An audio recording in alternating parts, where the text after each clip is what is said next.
ये है talks news network और आप देख रहे हैं पॉलिटॉक्स, राजनीति का कच्चा चिट्ठा। देश की सियासत में पिछले कुछ सालों की राजनीति पर गौर करें तो गैर भाजपा शासित राज्यों में जनता द्वारा चुनी हुई सरकार कब गिर जाए कोई अंदाजा भी नहीं लगा सकता। अगर यही हालत बने रहे तो देश में चुनाव कोई भी जीते या हारे, सरकार भाजपा की बनना तय है। ताजा घटनाक्रम की बात करें तो मध्य प्रदेश, गोवा, कर्नाटक और हाल ही में महाराष्ट्र में हुए सत्ता की सियासी खेला के बाद बीजेपी की नजरें देश के पूर्वी छोर के छोटे से राज्य झारखंड पर जाकर टिक चुकी है। जैसा खेल बीजेपी ने महाराष्ट्र में खेला, ठीक उसी तरह का खेल वह झारखंड में भी खेला जा रहा है, जिसका असर आगामी राष्ट्रपति चुनाव में भी देखने को मिलेगा। सूत्रों का कहना है कि एनडीए को अपने राष्ट्रपति उम्मीदवार द्रौपदी मुर्मू की जीत के लिए वोटों की जरूरत है और यही कारण है कि महाराष्ट्र के बाद अब झारखंड में भी बीजेपी अपना खेल खेलने वाली है।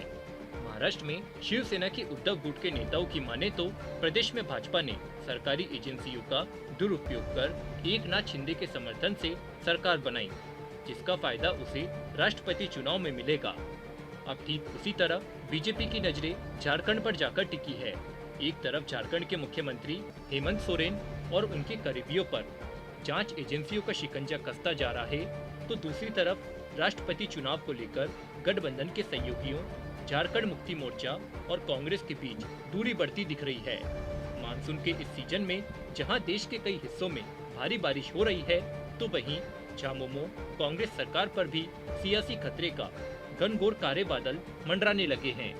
आपको बता दें, रांची और दिल्ली के सियासी गलियारों में झारखंड की 2.5 साल पुरानी सरकार को लेकर कई तरह की अटकलें लगाई जा रही है। हालांकि राष्ट्रपति चुनाव में बीजेपी की ओर से चला गया आदिवासी दांव प्रदेश की सियासत में बड़े बदलाव की एक महत्वपूर्ण वजह भी बनती जा रही है। एनडीए ने राष्ट्रपति उम्मीदवार के तौर पर द्रौपदी मुर्मू को उतारकर झारखंड में गठबंधन सहयोगियों में दरार पैदा कर दी है। हालांकि सत्ताधारी गठबंधन के सहयोगी फिलहाल इस तरह की आशंकाओं को खारिज करते हुए सब कुछ ठीक ठाक होने का दावा कर रहे हैं।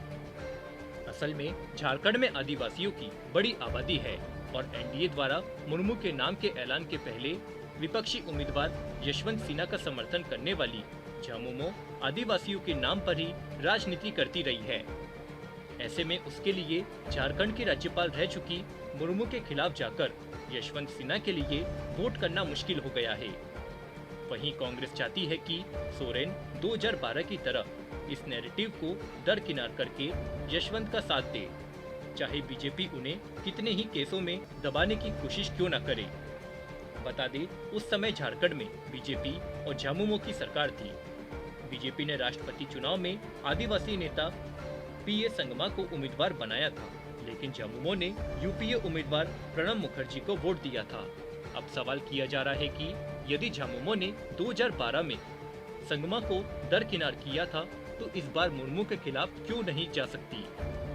राजनीतिक जानकारों की माने तो झामुमो के लिए मुर्मू के खिलाफ जाना इसलिए भी मुश्किल है क्योंकि शिबू सोरेन परिवार के साथ उनका रिश्ता पहले से काफी मधुर है।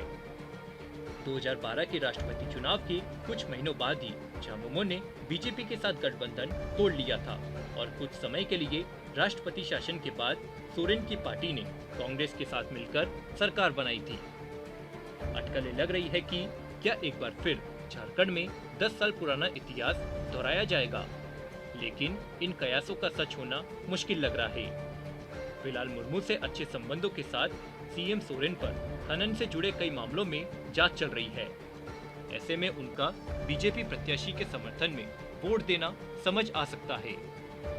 फिलहाल राष्ट्रपति चुनाव को लेकर सरकार के सहयोगी कांग्रेस और आरजेडी के नेता खुलकर बोलने से बच रहे हैं, लेकिन कई नेता औपचारिक बातचीत में बेचैनी और चिंता जरूर जाहिर करते हैं। गठबंधन दलों के बीच बढ़ती दूरी का नतीजा है कि एक तरफ जहां मुख्यमंत्री हेमंत सोरेन और उनके करीबियों पर केंद्रीय जांच एजेंसियों का शिकंजा कस रहा है, तो कांग्रेस और आरजेडी इसका ज्यादा विरोध करती नहीं दिख रही है। हाल ही में राज्यसभा चुनाव के दौरान भी कड़वाहट सबके सामने आ गई थी, जब सोनिया गांधी से मुलाकात के बावजूद हेमंत सोरेन ने बिना कांग्रेस को विश्वास में लिए उम्मीदवार का ऐलान कर दिया था। फिलहाल अब सबकी नजरें राष्ट्रपति चुनाव पर जाकर टिक चुकी है। राष्ट्रपति चुनाव के नतीजे देश के कई राज्यों की सियासत में कोहराम मचा सकते हैं। सूत्रों का कहना है कि महाराष्ट्र में जिस तरह बीजेपी ने अपना खेला खेला, ठीक उसी तरह अब उसकी नजर झारखंड पर जाकर टिकी है। सोरेन सरकार और उसके सहयोगी दलों के बीच के मनमुटाव का फायदा बीजेपी हर हालत में उठाना चाहती है। पॉलिटॉक्स ब्यूरो, दिल्ली। ये है टॉक्स न्यूज नेटवर्क और आप देख रहे हैं पॉलिटॉक्स, राजनीति का कच्चा चिट्ठा।